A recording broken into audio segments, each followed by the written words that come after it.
Il va nous falloir 4 œufs entiers, 130 g de farine, 100 g de sucre, 100 g d'huile, un demi-sachet de levure chimique, une pincée de sel, 2 cuillères à soupe de poudre d'amande, une cuillère à soupe de vanille liquide ou un sachet de sucre vanillé et 3 cuillères à soupe de lait. Alors vraiment simple la recette. Ici, je récupère les œufs. Oh, vous êtes en train de vous dire, mais qu'est-ce qu'il nous fait le rabinou? Les amis, je me suis coupé le doigt. Je me suis coupé donc ici, en balayant les amis. Oui, Rabinou, il a passé un coup de balai et il s'est coupé le doigt. Et bien sûr, je me mets à votre place. Attends, comment il peut se couper un doigt, Rabinou, en balayant? C'est pas possible. Eh bien, je vais vous montrer la preuve. Regardez. J'avais donc un balai en aluminium, je sais pas si vous voyez. Et en fait, il s'est fendu sur un côté. Et je me suis dit, tiens, je vais utiliser l'autre côté pour essayer de rééquilibrer.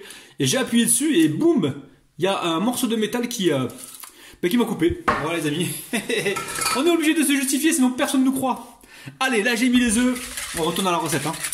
On met le sucre avec la vanille et on va fouetter pendant environ 1 minute. Aussitôt que c'est fait, on rajoute ici l'huile que vous pouvez très bien remplacer par le beurre. Ah les amis, il faut que je vous raconte un truc. Je sais pas si ça vous arrive, si jamais ça vous arrive, dites-me-le en bas dans les commentaires, comme ça je ne serai pas tout seul. Vous savez, quand j'amène ma fille par exemple dans une salle d'attente, que ce soit chez le médecin ou le dentiste ou ailleurs, elle me pose toujours des questions dont j'ai pas les réponses les amis. C'est un truc de dingue et à chaque fois elle me fait le coup. Donc là on avait été chez le dentiste dans la salle d'attente. Et là elle me dit papa, tu sais le monsieur qui est parti sur la lune, il a utilisé quoi comme moyen de locomotion, comment il s'appelait, combien de temps il a mis et qu'est-ce qu'il a mangé une fois sur place? Ah je lui dis purée, me pose pas cette question là devant tout le monde, il y a du monde dans la salle d'attente, j'ai pas la réponse. Je lui dis arrête tes conneries là. Alors en fait je lui ai pas dit ça, c'est ce que je me disais dans ma tête. Alors aussitôt j'avais mon portable entre les mains, je lui dis écoute chérie, je te répondrai tout à l'heure, là je suis en train de répondre à un commentaire. Tu parles, j'étais sur Google en train de chercher la réponse. Ah je te promets, à chaque fois elle me fait le coup. Donc maintenant à chaque fois que je l'amène chez le médecin ou dans un endroit où il y a du monde, je lui dis écoute si t'as des questions tu me les poses tout de suite, t'attends pas qu'il y ait du monde et puis après tu me poses des questions dont j'ai pas les réponses. Non mais faut arrêter les conneries quoi. Bon revenons à la recette. Ici on a mis l'huile, on met le lait, on continue de mélanger. Alors les amis, si vraiment ça vous arrive à vous aussi, dites-me-le en bas dans les commentaires. Moi je me rappelle quand j'étais petit, attendez, je mets la poudre d'amande. Quand j'étais petit, je partais avec ma mère. D'ailleurs, quand je partais en salle d'attente, et c'est un truc de malade. Ma mère, elle m'envoyait tout le temps, elle avait rendez-vous à 15 h, elle m'envoyait à midi, c'est moi qui faisais la queue. Comme ça, dès qu'elle arrive, elle passait tout de suite. Et j'avais surtout pas le droit de bouger, si, de bouger, je pouvais bouger, mais fallait pas que je fasse le fou en fait. Il fallait que je reste assis dans la salle d'attente pour que les gens dans le village disent ouh là là, le fils de madame il est très bien éduqué. Donc on n'avait absolument pas le droit de bouger en fait. Et je suis sûr que si j'avais posé la question à ma mère, enfin les mêmes questions que me pose ma fille à ma mère à l'époque, vous savez ce qu'elle m'aurait répondu? Oh ben Aouldi c'est Rabbi qui a hatché. Ça veut dire c'est Dieu qui a permis tout ça quoi. Donc c'est vrai que c'est vrai qu'elle a peut-être raison, mais le problème c'est que ça répond pas à 100% à la question, vous voyez ce que je veux dire? Et c'est vrai qu'à chaque fois que je lui posais une question ou quoi, elle me disait oui mais mon fils c'est Dieu qui a permis ça. Donc c'est vrai qu'elle s'embêtait pas trop au niveau des réponses on va dire. Bon, allez on mélange donc la levure chimique, aussitôt on va venir tamiser donc la farine. Recette super facile les amis, je vous ai proposé précédemment des recettes à la poêle, vous avez kiffé les amis, donc c'est pour ça je vous en repropose. Allez c'est parti, on tamise. Allez, on mélange comme il faut, on veut une pâte bien lisse. Alors, j'ai failli oublier le sel les amis. Surtout, vous n'oubliez pas, des fois j'oublie le sel. Enfin, c'est pas que j'oublie, c'est que j'oublie pendant la vidéo. Mais hors vidéo, je goûte généralement ma pâte avant de la mettre dans le moule. Et souvent, je me rends compte au dernier moment que j'ai oublié le sel. Donc ne faites pas comme moi les amis, soyez plus vigilants. Alors pour réaliser le caramel inratable, très simple la famille, il va nous falloir 110 g de sucre, 40 g d'eau et quelques gouttes de jus. Alors la famille, avant de commencer quoi que ce soit, il va vous falloir ici une poêle qui fait environ 29 cm de diamètre. Après vous pouvez prendre plus petit, plus grand, vous aurez donc un gâteau qui sera plus ou moins fin. Une fois que vous avez donc votre poêle, donc bien nettoyé, ensuite vous beurrez une première fois, vous mettez un papier cuisson, donc là j'ai mis un papier cuisson, et vous rebeurrez par-dessus, donc très très important. Il faut faire cette étape avant de commencer quoi que ce soit. Alors là, je vous vois venir avec le pansement à 2 balles. Alors je me suis coupé, tout de suite j'ai cherché donc les pansements, je n'en avais pas trouvé. J'avais quoi sous la main? Du scotch rouge, j'avais un paquet de Kleenex et je me suis dit je vais faire du système D avec ça. Mais je me suis fait ça hier les amis. Et j'ai regardé ce matin, ça a super bien cicatrisé. Je me suis dit mais pourquoi je vais m'embêter avec des pansements? Ben là je continue les amis. Système D, opération Rabinou le Khalzazinou. Allez, revenons à nos moutons. Alors, on va commencer notre caramel. Donc là, je mets le sucre. Hop là. Caramel inratable, je vous le rappelle. Ici, on met l'eau. Et tout de suite, on met quelques gouttes de jus de citron. C'est ce qui va nous permettre justement de ne pas cristalliser le caramel et de le réussir, les amis. Donc une fois qu'on a fait ça, ça c'est la première étape. On mélange comme il faut. Et on part directement sur le feu. On veut une couleur donc. Alors attention les amis. Pas une couleur trop caramel, puisque à la poêle, ça va continuer de cuire. Donc l'autre jour, j'avais fait un gâteau d'ananas. Et j'avais atteint la couleur caramel. L'ananas, c'est un peu plus fin, c'est un peu plus fragile. Là, on a des pommes. Si on part sur la même technique, on risque de brûler le caramel. Donc on va le faire juste blanc et il finira donc de colorer en même temps qu'il confie justement nos pommes. Allez, direction le feu. Alors là, je suis sur le feu, je suis sur un petit feu moyen. On fait attention les amis. On va cuire donc notre sucre jusqu'à l'obtention d'un caramel. Ici, je ne sais pas si vous voyez, j'ai préparé donc ma poêle avec le papier cuisson et le beurre. Et je vais verser directement le caramel dessus une fois que j'aurai atteint la couleur souhaitée. Hein. Donc là, on retire donc la cuillère en bois et on laisse le caramel se faire. Donc à chaque fois qu'il y aura une petite coloration qui se fera sur le côté, on viendra ici donc remuer la casserole. Et vous inquiétez pas, du moment que vous avez mis les quelques gouttes de jus de citron, vous ne pouvez pas rater votre caramel, c'est impossible. Alors le caramel est sur le feu, il faut être vigilant, on est sur un petit feu moyen. Donc là, on va cuire jusqu'à l'obtention d'un caramel blond. Et de temps en temps, on va venir remuer la poêle une fois que l'on verra que les colorations commenceront à se former sur le côté. Donc là, on reste vigilant, très très important. Alors, petit conseil pour réussir vos caramels, il ne faut pas s'amuser à baisser la température et à la remonter. Vous la laissez sur une température stable et vous laissez votre caramel cuire tranquillement. Et surtout, ce qui est important, c'est de ne pas mettre le feu trop fort parce que sinon, ça va caraméliser rapidement, mais ça ne sera pas un caramel, ça sera du sucre cristallisé cramé en fait. Donc il faut vraiment que le sucre prenne le temps de cuire jusqu'à ce qu'il arrive à la consistance d'un caramel. Donc là il faut au moins 5 bonnes minutes, voire 6 minutes tranquillement. Hein. Là on voit que le sucre il commence légèrement à changer de couleur. On reste vigilant les amis. Donc là les amis regardez, la couleur blonde est arrivée. Hop là, j'éteins le feu. Et là je viens tout verser directement donc hop là dans ma poêle donc que j'ai beurré et chemisé avec un... Aïe, je me brûle. Avec un papier cuisson. Alors, une fois qu'on a fait ça, on fait attention de ne pas se brûler. Et hop là, sinon vous allez vous retrouver avec un pansement comme Rabinou, hein. Un pansement rouge. Rojo. Rojo, c'est en espagnol, pour ceux qui ne connaissent pas, ça veut dire rouge. Donc là, voilà, j'étale le caramel un peu partout. Allez, on s'occupe des pommes, on va venir les éplucher et les couper en lamelles. Donc là, j'en ai 2. Après, tout dépend de la taille de vos pommes. Peut-être qu'il va vous en falloir 3 ou 2. Donc ça, vous voyez de l'autre côté. Les amis, je pensais à la chanson de Tom Sawyer, Oh comme 3 pommes. Dites-moi dans les commentaires quel était votre dessin animé préféré quand vous étiez petit. Moi c'était Tom Sawyer, j'adorais ça. Tom Sawyer c'était un truc de dingue. Et à chaque fois quand je rentrais de l'école, je me jetais devant la télévision. Et je priais une chose les amis, je priais qu'il n'y ait personne à la maison parce que souvent ma mère elle recevait ses copines au moment où il y avait Tom Sawyer, la rage. Et c'est pas comme maintenant où on a la rediffusion et on a tout ça, ça n'existait pas à l'époque. Bon voilà, pourquoi je raconte ça moi? Bon allez, on continue avec les pommes. Alors ensuite on découpe les pommes en lamelles. Alors pas trop épais les amis, hein. Vous savez pourquoi? Parce que sinon la pomme ne cuira pas. Donc on va essayer de se faire des lamelles. Le pansement il me dérange. Alors des lamelles comme ça, pas plus que ça, hein. Je pense que là ça ira. Si c'est trop fin, ça risque de se déchiqueter. Et trop épais, ça ne cuira pas. Alors on va utiliser juste le centre. Les parures, on va les... vous les mangez les amis. Hein. Je sais qu'il y en a qui vont dire « Ah, mais tu crées des pertes !» Eh ben oui, mais tu les manges, c'est bon pour la santé, c'est bourré de pectine. Oh là là. Allez, on va pouvoir donc dresser nos pommes dans la poêle. Allez, je vais disposer comme ceci, moi, regardez. Hop là. Légèrement les chevaucher, non même pas. Ça tiendra pas si, on essaye. Vous voyez la famille, hein, si vous n'avez pas assez, hein, vous remettez des pommes, hein, me dites pas ouais j'ai cuisé des pommes et j'ai pas eu assez, tu veux dire la guerre à Rabinou. Eh ben non, les pommes elles ont pas tous la même taille le loup. Oh là là. Alors finalement je vais plus les serrer les uns contre les autres, ou les unes contre les autres, hein, parce qu'on dit une pomme. Il fait le mec qui parle bien français. Bon. Parce que sinon les chevauchants ça va pas le faire. La pâte elle va passer dessous, on n'aura pas un bon résultat. Donc on les met bien à plat. Pour ça que c'est comment dire, la cuisine, la pâtisserie, c'est un peu ça. Il faut se remettre en question, voilà, essayer, tester pour essayer d'atteindre la perfection. Hein. On sait qu'on l'atteindra jamais, mais bon, on essaye quand même. Alors au centre, on va essayer de les mettre comme ça, peut-être. Je sais pas si c'est une bonne idée ou pas une bonne idée. Non, je crois pas. Hop. Allez, on verse toute la pâte dessus.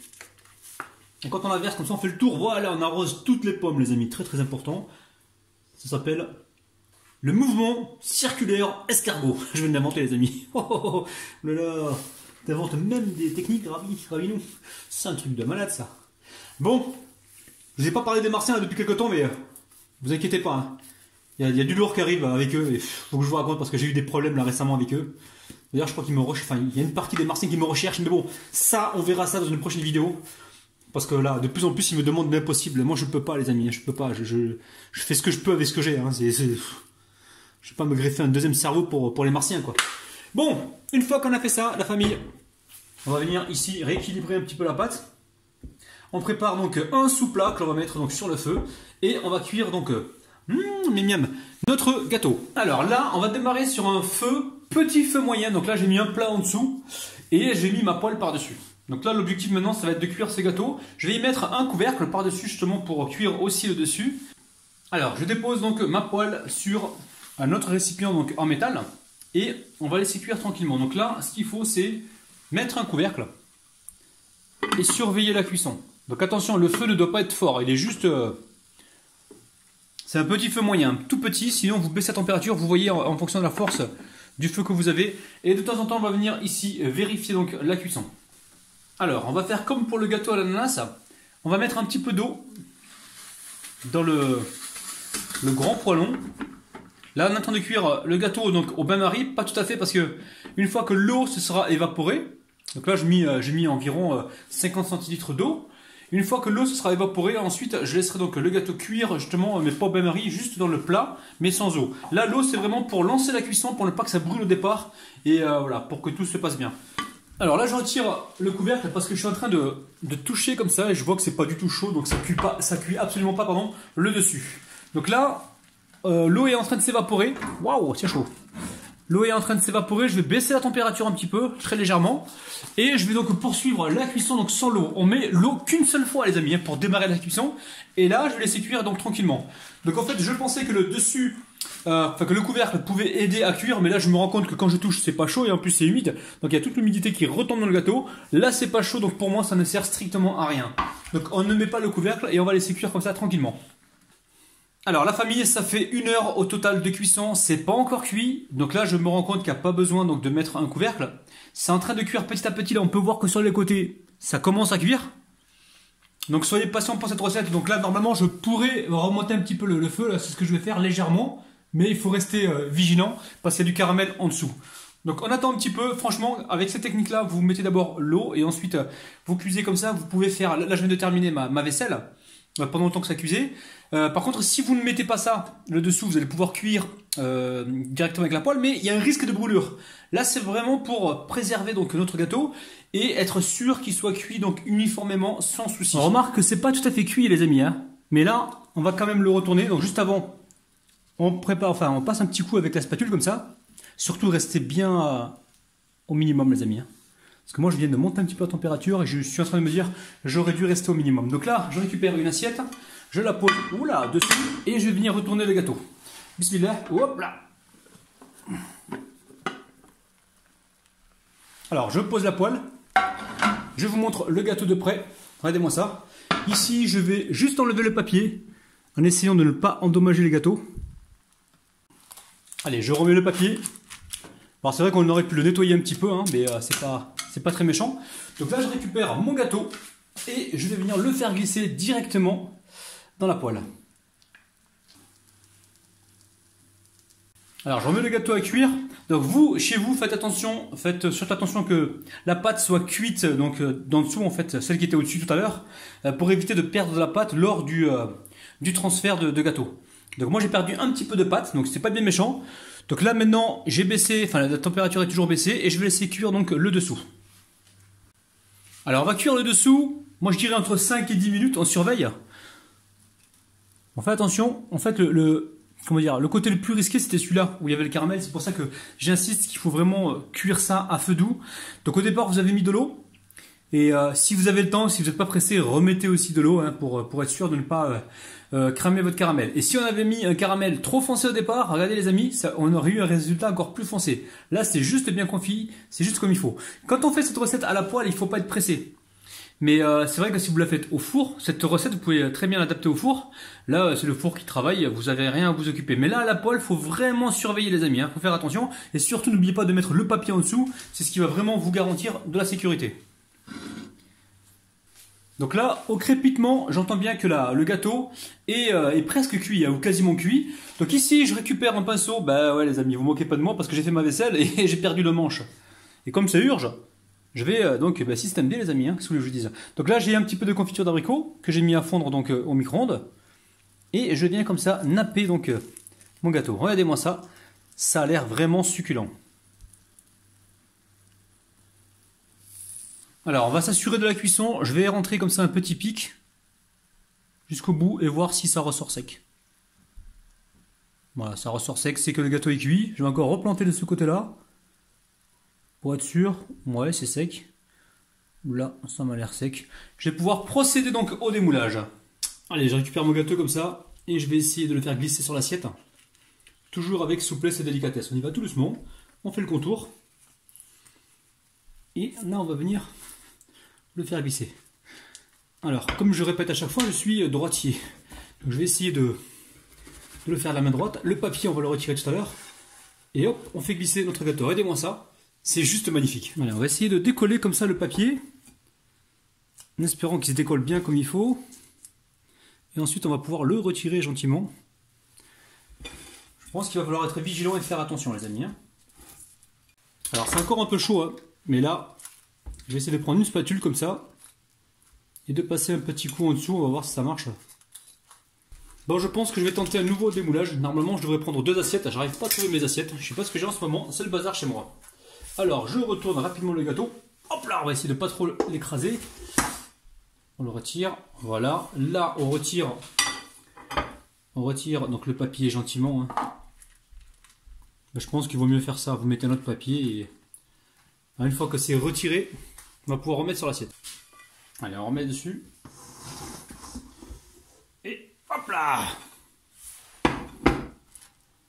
Et voilà les amis, vous avez vu la technique? Hop, hop, hop, hop, hop. Et c'est magique. Fallait y penser dès le départ, Rabinou. Je préfère moins me tromper et puis m'assurer que vous, de votre côté, tout se passe bien, que le contraire.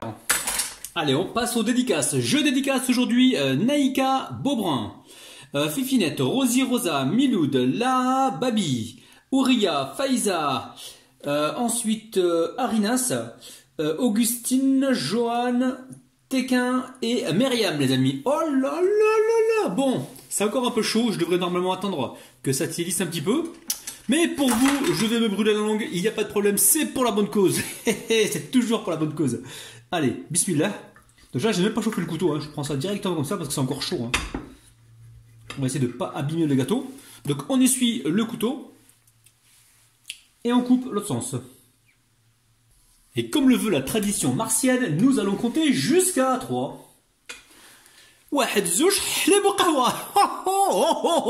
Les amis, c'est un truc de dingue. Oh là là là là. Gâteau pomme caramélisé réalisé à la poêle, c'est un truc de dingue les amis. Regardez mon intérieur, c'est ouf, c'est un truc de malade. Oh là là les amis, Alors on fait quoi? On met ça sur une assiette ou alors on y va à l'arrache les amis. Regardez-moi ça, on va regarder dessous comment c'est. Et dessous c'est nickel aussi. Hein. C'est un truc de malade. Allez, bismillah. Alors la famille, quand vous allez goûter ces gâteaux, prenez vos précautions. Hein. Prenez vos précautions parce que vous risquez de partir aux urgences, c'est un truc de malade. Aux urgences dans le bon sens. Hein. Pas dans le mauvais sens les amis. Hein. C'est super bon, il y a vraiment des risques de s'évanouir, c'est un truc de dingue.